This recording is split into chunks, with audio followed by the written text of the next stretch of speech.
அப்போ நம்ம பேசிகிட்டே அப்படியே எடுக்கலாம். Welcome to Srimithus kitchen. இன்றைக்கி கேழ்வரகு மாவில் இனிப்பு அடை பண்ண போகிறோம். 1 கப் கேழ்வரகு மாவு, அரை கப் பொடித்த வெல்லம், 1/4 கப் தேங்காய்ப்பூ, ஏலக்காய் பொடிச்சது 2, நெய் ஒரு 4 டேபிள் ஸ்பூன்.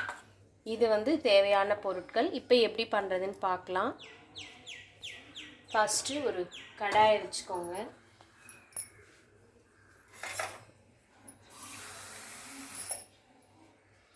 ஒரு கிளாஸ் அதில் தண்ணி விட்டுட்டு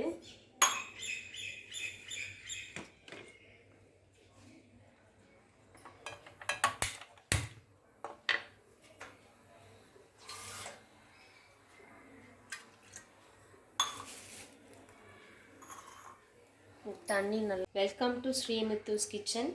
இன்றைக்கி கேழ்வரகு மாவில் ஒரு இனிப்பு அடை பண்ண போகிறோம்.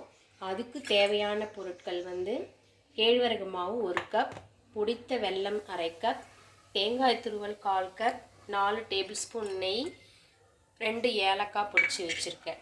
இப்போது வானலில் ஒரு கிளாஸ் தண்ணி கொதிக்க வச்சுருக்கேன். இந்த தண்ணி நல்லா கொதிச்சதுக்கப்புறம் கொஞ்சம் தண்ணி நான் எடுத்துக்கிறேன். ஏன்னா அதிகமாகிடுச்சுன்னா ரொம்ப கொல கொலன்னு போயிடும் மாவு. கொஞ்சம் எடுத்துக்கிறேன், வேணும்னா அப்புறம் சேர்த்துக்கலாம். இப்போ வெல்லத்தை போடுங்க.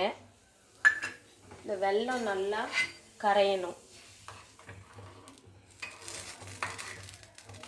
வெல்லம் நல்லா கரைஞ்சதும் அதுலேயே ஏலக்காய் பொடியை போட்டுருங்க.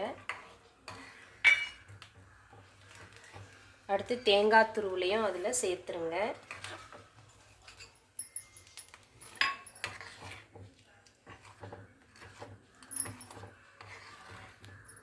கொஞ்சம் அடுப்பை சிம்மில் வச்சுட்டு இப்போ இந்த கேழ்வரகு மாவை இதில் போட்டு நல்லா கலக்கணும். நல்லா கலந்து விடுங்க.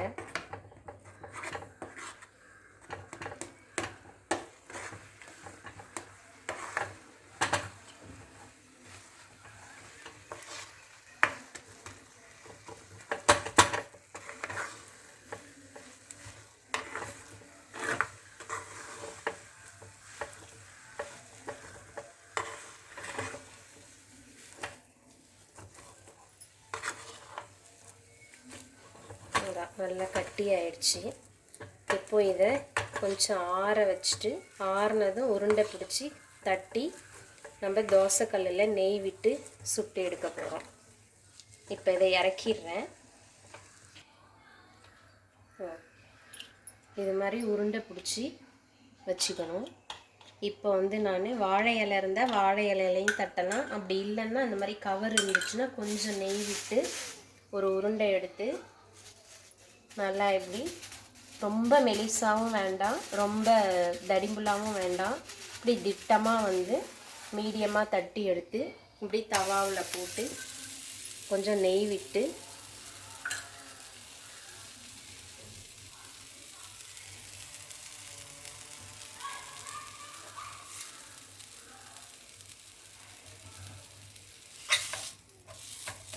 இது திருப்பி போடுங்க. அடுத்த உருண்டையும் தட்டிக்கிறேன்.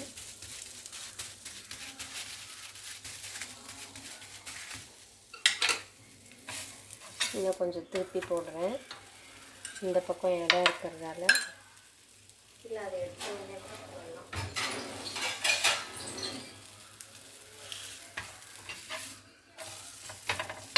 கொஞ்சம் நல்லா வேகட்டும்.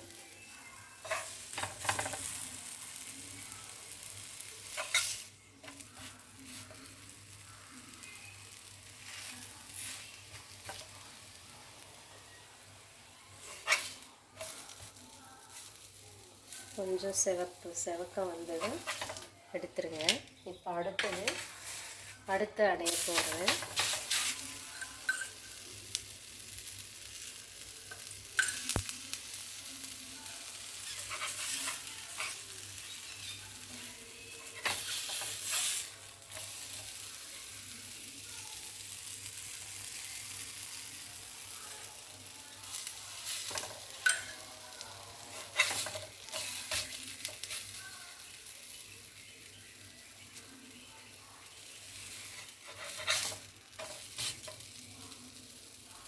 சாப்பிட்டு பாருங்க. இவ்வளோதான் எடுத்தாச்சு. இது வந்து ரொம்ப நல்லாயிருக்கும். டேஸ்ட் பண்ணி பாருங்கள். ரொம்ப ஸ்ட்ரென்த்தான டிஷ் இது. சாப்பிட்டு பார்த்துட்டு எனக்கு கமெண்ட் பண்ணுங்கள். நெக்ஸ்ட் வீடியோவில் பார்க்கலாம்.